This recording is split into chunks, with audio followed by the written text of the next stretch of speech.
Sometimes you do everything right, but the color just doesn't quite turn out the way you expect. And in this short video, I'm going to walk you through a few reasons why what you see is not always what they get when it comes to color. So let's imagine you're working on a document for UNICEF, you're using their blue, and you've plugged in exactly the hex code for that blue. Or you're working on a PowerPoint for Pencils of Promise and you've plugged in exactly the RGB code for their orange. Or you're working on a Word document for Oregon Child Development Council and you've plugged in exactly the CMYK code for their blue, and yet somehow it hasn't turned out correctly. What could be accounting for it? Well, there are two biological factors that are going to affect how your target audience sees the colors that you include in your pieces. And one of them is gender. Turns out that men and women see color pretty differently. And by differently, I mean that women see color better than men.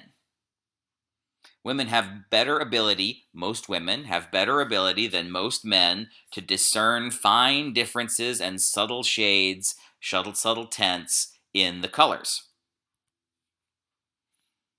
If someone doesn't see the color quite the way you thought they were, there's a good chance, if they are male, that they have some color blindness at work. As many as 8% of male and 0.5% of women with Northern European ancestry have the common form of red-green color blindness. That's a pretty significant portion of the population that is impaired in their natural ability to see color. Another biological factor that affects how the colors look is age. Younger people see color better than older people. While few people younger than 70 have problems with color vision, the rate increases rapidly through later decades of life. The older your target audience is, the harder it will be to make sure that they see colors exactly the way you think you're sending them. Now, there are a number of factors on the printed page that can affect how people see your colors. Light is the most important of them. Imagine this young couple here reading this brochure. The colors on that brochure are going to look one way to them if they're reading it outside on a sunny day.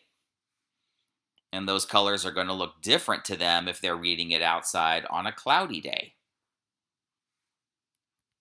If they're reading that brochure inside and they have a fluorescent light bulb, the colors are going to look one way. And if they're reading it inside and they're using incandescent light bulbs, those colors are going to look a different way. The light reflecting off the page, the color of the light reflecting off the page affects the colors on the page. The quality of the printer used plays a big role in determining the color. Here we have two printers from Office Depot. This printer for $349 is going to more accurately print your colors than this $37.99 printer.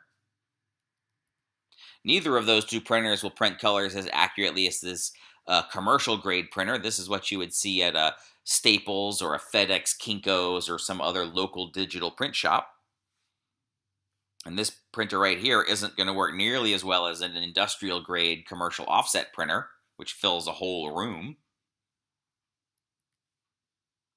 The paper that the colors are printed on makes a difference too. Glossy finish, matte finish, virgin stock, recycled stock, card stock, paper, cotton, all of the various things that go into paper also end up affecting how colors look printed on that paper.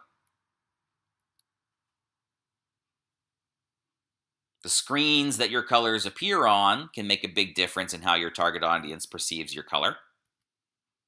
Screens, of course, generate their own colors. They're basically thousands of tiny little light bulbs, thousands of tiny little colored light bulbs. That's what a screen is. So, of course, the quality of the screen makes a big difference. An old screen versus a new screen. A curved screen versus a straight screen.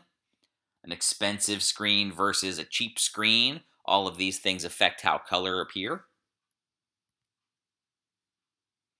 Television screens have three major technologies powering them now. You've got the LCD, the plasma, and the LED screen. All of them have different pros and cons when it comes to color. The laptop here on the left has a glossy screen. The laptop here on the right has a matte finish on its screen, and that's going to affect how colors appear. And then finally, and perhaps most importantly, there are the settings on the screen. Individuals may, for some reason, choose to adjust the way that their monitor displays colors. They may consciously choose to distort the colors. And a lot of times they'll do that for one purpose and they'll forget it. So, what can you do about it? Most of the time, I'd encourage you to just not worry about it. Most of the time, close enough is good enough. But for high stake situations, you may want to take some extra steps. Now, professional graphic designers use gizmos to calibrate their screen to make sure that the screen they're using to create the print or electronic material is representing color super accurately. I would not suggest that you yourself purchase this gizmo and figure out how to use it. I think you've got better things to do with your time. But if color is really important, you might want to ask if the designer has calibrated their screen.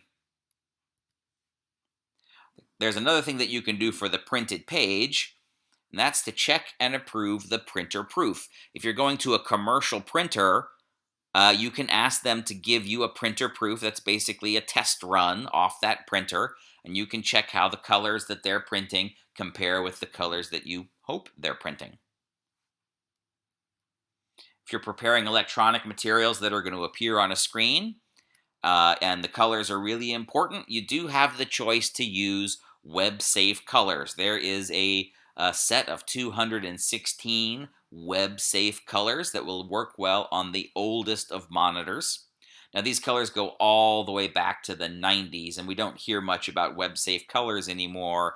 But if it's absolutely crucial to you that the color you select appear exactly the same on every single monitor, you might want to consider using web-safe colors for that.